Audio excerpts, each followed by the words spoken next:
What's going on, guys? Welcome to a draft review from the UBC. Apologies, I haven't been around in a few months. I've just kind of just took a step back from it all. A lot of other things going on, I guess you could say. But yeah, I'm back now. Ish, I guess. I just want to kind of step my toe in, just do a few battle reviews and draft reviews. I mean, I'm only in this league now, so you won't see anything from the PTL, which I was previously in, which I know a lot of you followed quite heavily. But this is my main league. I have took ownership of it now, along with Ryan, and also the league creator Robbo. But he's kind of, I guess, stepped back a little bit as well at the same front. But we still class him as kind of the owner. He's the main guy at the end of the day. So that's that. I have got a new camera, so hopefully the stuff has all improved, and you can see me better. But a lot of you probably thinking, "Oh, I wish you stuck with the old camera because you can't see better." So fuck you. Jumping into it, um, we I have done a draft since new Pokemon have been out, twice. But both times Megas weren't released. So in terms of you can use Megas on a custom game on Showdown. So it actually made it quite interesting to include Megas in this one.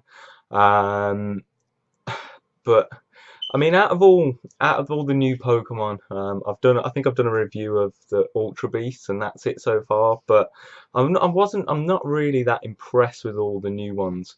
Um, so for me, none of them really stood out to go, I'll draft them. So when I did my PTL draft, soon as the Gem 7 Mons were released, I didn't actually draft any of them. People were hating on me for that in terms of in the league, but I had a lot of, sorry, I had a lot of Pokemon from Gen 6 and previous that I haven't actually used competitively, so it actually gave me a chance. Everyone was going after the new Mons. I could pick some of the really good ones that I've wanted to draft for a while, but just didn't get around to it. Um, but in this one, similar kind of story, but not as much because you'll see I have drafted a new Pokemon, one that I'm really happy with. But anyway, I know you're all here to see the review, not me talk, not to hear me just talking constantly. So we'll jump into it. And our round one pick, we were wheel pick, so we were coming in 12. So there's 12 people. We were coming in 12, so we could easily kind of. I didn't really go in with a plan as such. So based on the fact that I had a wheel pick, I could just kind of create a core out of two Pokemon that I really wanted to kind of work around. And the first of that core consisted of Rachi. Rachi I've used before in a league which didn't actually finish. I can't remember what league it was, but shout out to Max because he created that league. I know he had some help from me setting it up, but all things just didn't go out to plan. And I drafted this and also the next Pokemon, which created a formidable core between them. And I'm actually just going to jump into the second Pokemon before I even talk about this. Second Pokemon was Mence. Um, Between these two Pokemon, Mence immensely struggles with fairies.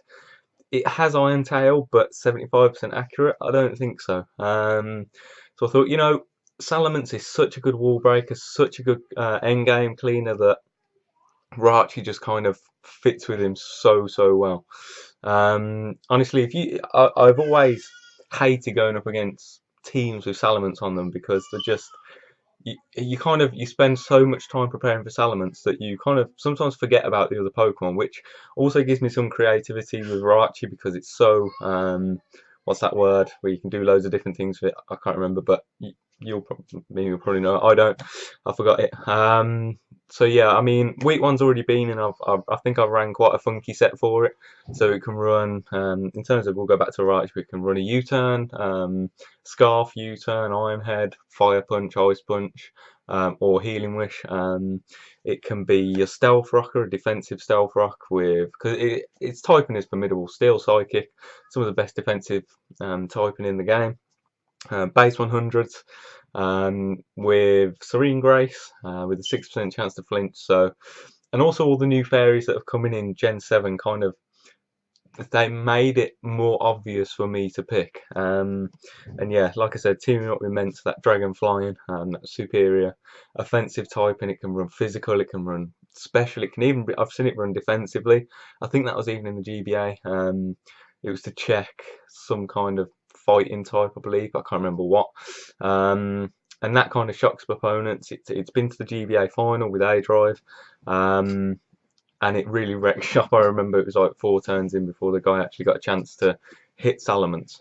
He was just throwing Dracos everywhere. So it can really put your opponent on edge. So yeah, I was really happy with that core, obviously. And then going into the third round, we went with Toxapex. So, first 2 picks kind of more offensive, I guess, more of an offensive core than defensive. Although a lot of versatility between versatility, that was the word. A lot of versatility between. I wanted something that could just, switch into most things. And what better than Toxapex? I mean, ground moves somewhat, unless it's stab, can be worked around. So I faced this. I had an Inferno. The guy had Toxapex. Earthquake did like 20%. And that's something that's weak to ground, so although only 2 times. So it was, yeah, it was a little bit annoying. The electric weakness can be worked around. I do have Salamence, who's also weak to electric, so that is a little bit of a shame. But it plums up that ice weakness, plums up that fire weakness for Raichu, plums up that dark weakness. What else? I can't think. Bug. Yeah, it's switching that bug. Dragon, I mean, Dragon's still a weakness, but this thing is so bulky. It's got like 140 defense and per so it lacks offensively. Don't get me wrong, its move pool isn't great, and its offensive stats are pretty poor. But it's not set up fodder because it gets haze. It's got Scold. It's got infestation. No, it's not infestation. I can't remember what that move is, but it's a physical water type move. It gets toxic spikes. Recover, so recovery on a wall. It just kind of made sense, and I also wanted a new Pokemon, and I actually love the design of this. So yeah, those 3 I thought were some pretty good top picks. And in terms of how I haven't actually explained how the drafting works yet. So it's a tier-based system. So I know the GBA draft has only just been done, and I really love the idea of a free draft, but I didn't actually think of it when me and the other guy were creating. We wanted to do something different, but at the same time we wanted something that would work. So it kind of made sense just to go with what we had. So we just used a tiering system where, best ones in tier 1, worst ones as such in tier 6. Not saying they're all bad, but you can pick up some gems in there. You get your Mega, obviously, and then your free points were made up of 220 points, with a tier 1 being 70 or 80. So you could kind of make a good team. And also, where it says tier 3 and 4, I think you got like plus 10 or plus 20 points. I should know this, but I left it to the other guy to create this plan because he's much better at it than I am. So all in all, I think you could pick a really good team.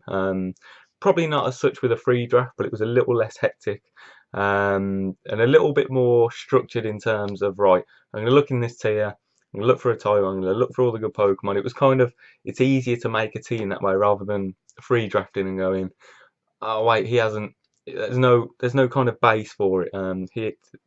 Without a tier, it's hard to have a smaller pool of Pokemon that, oh, that's probably going to get picked, oh, that's probably going to get picked. Like with a free draft, you've just got no idea.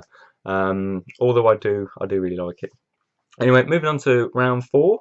So this was the second wheel pick, and we went with Togekiss. So nothing better than a fairy, and also Togekiss I think is probably one of my favourite fairies, due to also that Serene Grey. So you can probably already tell that I've been a little bit of a scrub with my first couple of picks with Raichu and Togekiss with the 60% chance to flinch, but I needed a defogger, I needed a fairy, 2 things that you need on your team, and Togekiss again is very versatile. So I had it season 2, and where I made it to the playoffs, and Togekiss, I think it went like 5-0 overall, but one game it was a win con, so I set it up, left it till the end, and it won, cleaned up 3 Pokemon. That's the way it can go. It's a Nasty Plot. You can use Nasty Plot. It's got Roost. It's got a lot of different options. Hidden Power is viable as well. I've used this thing with an Assault Vest. I've used this thing with a Life Orb. Scarfed, Specs. Use it. Use a lot of different options, but the main thing, Fairy and a defogger. That's what I needed. Kind of forms a good core with Toxapex, bar the electric weakness. That ground weakness is covered, but we'll get to the more of the electric weakness later. So we had to wait a whole, what is it, 22 picks until it came to me again. So seeing everything go. Funnily, I was never sniped in this draft. I always pick something and then with the eye of I'm going to pick that next or that typing, and I always had like a favourite which I'd go towards, and it never was picked, either because it was crap or because I got lucky. But tier 5 was Victini. I can't. Yeah, I've used it once in a league, the same league that I actually used Ments and Rachi, and it just destroys things. I've learned to use it on the ladder. I think that's the thing with Victini, because of the V create drop in speed mainly. You can kind of get it can be hard to use sometimes. But if you once you know how to use it, once you know its strengths, there's barely any switch-ins. I mean, Rhypheria was one thing which walled this thing, but it got Glaciate, which didn't obviously do that much because of its ground typing. But yeah, this thing is an absolute nuke. Stick a band on this. Stick V Create, Bolt Strike, Zen Headbutt, and U-turn maybe. It just destroys things, honestly. And again, like fire types in league format are just probably the best offensive typing, because especially something with a base move of 200 or whatever it V create is, there's just barely ever any switch-ins.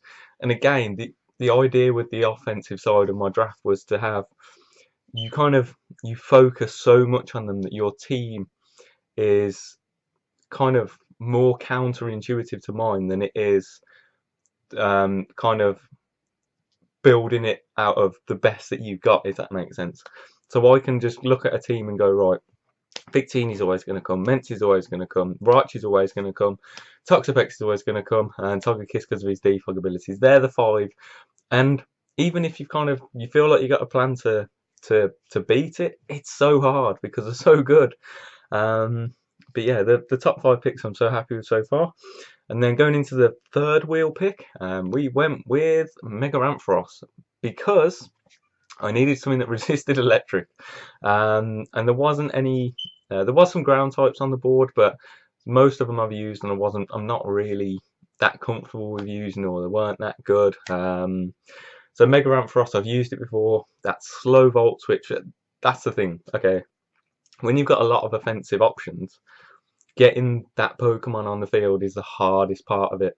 So having someone who can slow volt switch or even fast volt switch or U-turn, or parting shot, Z parting shot or something, I can't remember what it is, but that is key, because for instance he'll often bring in bulky grass types or maybe even a ground type sometimes.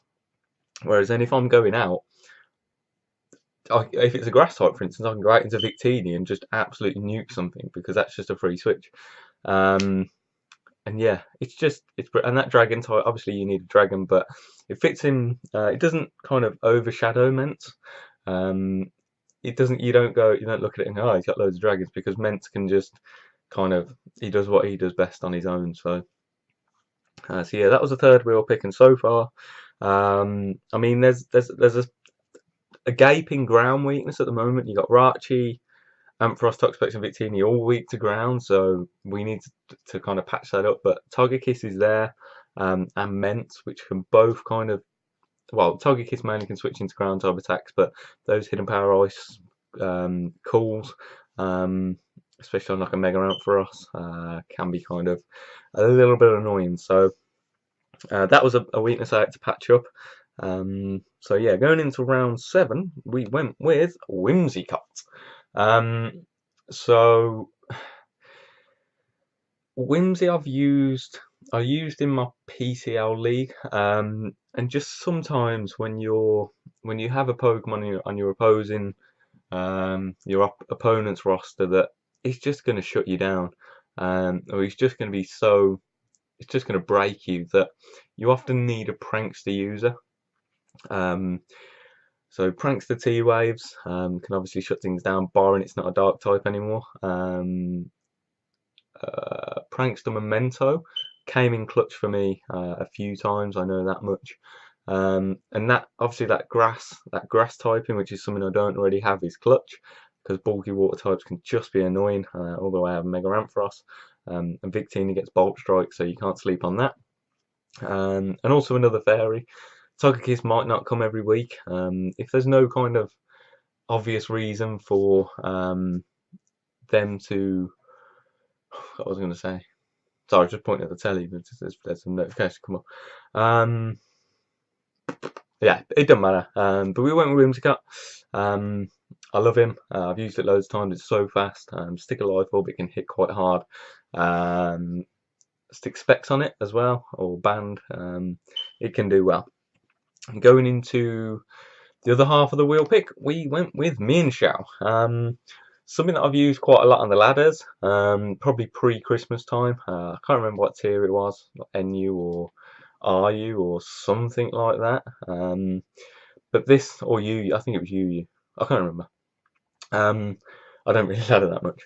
But Mienshao, I mean, it's incredible. Often switchings, you get psychic types where it gets knockoff. You got flying types, which you got stone edge.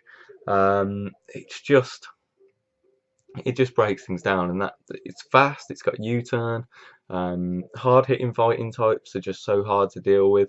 And I just felt it complemented the team very well, kind of breaking through certain walls for Victini and Ments to kind of come in and just do what they've got to do. So yeah, that was the 8th pick. So we kind of, at this point, I think my 3 points, I had 20 left, which is a low tier pick, and then you got tier 4, 5, and 6. So we'll speed through these. Mainly they're just like patching up holes, things that you see. So perhaps a ground weakness, perhaps there's Pokemon, I don't know, a typing that you feel is going to overrun you. But we went with Sneasel. For Ice Shard, it's fast and it hits quite hard. Offensive Ice and Dark is one of the best as well. So obviously I couldn't fit Weavile into this roster, but Sneasel, I've used it 3 or 4 times in leagues before, and it just, because it's low tier, it's just so helpful. Believe it or not, this is probably my favourite low tier pick. The amount of games I've brought it to it complements it as a first tier pick for me, and the amount of kills it's got as well is probably quite a lot, actually, considering the amount of times I've drafted it. But yeah, Stab Ice fits his team extremely well. Next up we went with Aggron. Why? Because we didn't have a rock type, and I feel to save bird spam, you're going to need a rock type.